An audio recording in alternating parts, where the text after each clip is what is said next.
Hi everyone. Today our objective or goal is to use sensory details to write a beginning that will introduce our reader to the character or characters of our personal narrative story.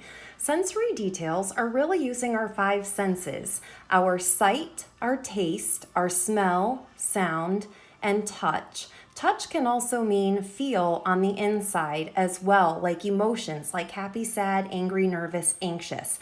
The reason why an author would want to use sensory details is to really show the reader a better picture in their mind of how a setting might look or what something might taste like, smell like, sound like. So you'll notice certain words real quick. When we think about seeing things, we could see white and fluffy clouds. When we think about a lemon, we can taste that sourness on our tongue. When we think about smell, we can smell things that are sweet, like chocolate or flowers. Smell can be good or bad. When we think about sound, you can hear an explosion and a loud whistle and a pop of fireworks. And then for touch, we can think about how a kitten's fur feels, soft and smooth. Or when we think about that heart feeling, we can think about feeling nervous when we see dark clouds rolling in, because that means a possible thunderstorm or bad weather's coming in, and that makes us feel nervous. So today, when we write our beginning and we introduce the reader to our setting and our characters, we're going to use those sensory details to show the reader and let the reader feel what that setting is for us. So very quickly, I have to remind myself my narrative topic is about helping Wilma. Florida, summer. Oh, and Florida definitely has those sensory details of being hot and steamy and humid, which leads to that sequence of events of why it was important for me to help Wilma on this day. So when I start my beginning, we know at this point that we need to indent to show the beginning of a new paragraph.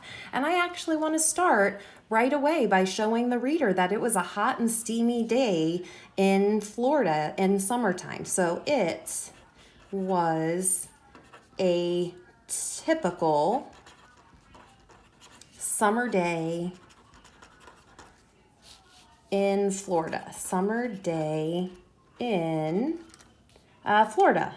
So Florida is the specific name of a state. I need to capitalize that, capital F, even though it's at the very end of my sentence. It was a typical summer day in Florida. And I'm going to use a dash right there to continue and give my reader that extra detail. Hot and humid. End of my complete thought, so then I can put a period at the end of that sentence, and then I can move on. I want to show my reader just a little bit further. The kind of day where, you know when you stand outside and you can feel that sweat within seconds kind of form on your forehead and drip down your back? Those would be great sensory details to show the reader that. The kind of day where sweat tickles your forehead,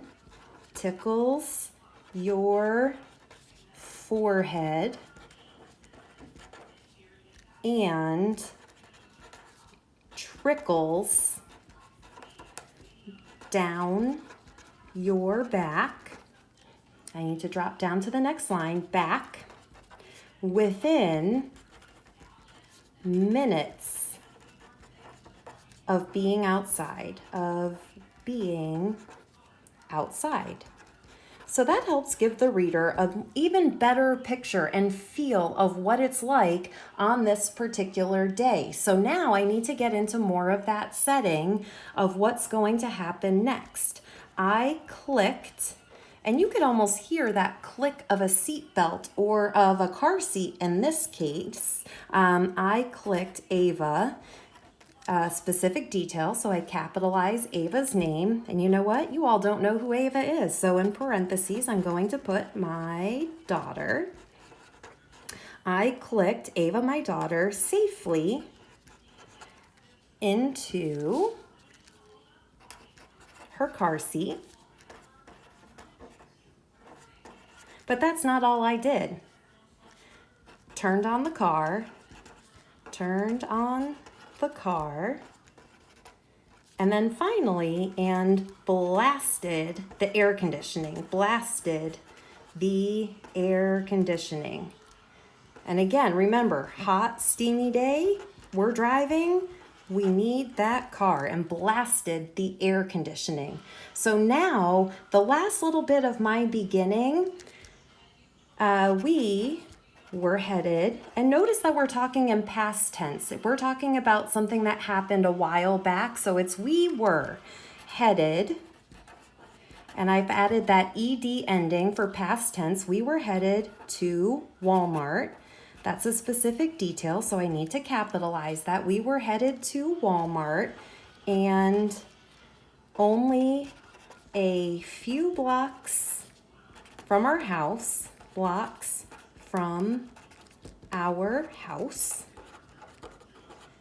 I need to finish this sentence with an end to it that leads into my middle where the action happens. So let me reread very quickly where I had left off because I lost my thought just a little bit. So I'm going to reread as a strategy. We were headed to Walmart, and only a few blocks from our house, our plans quickly changed.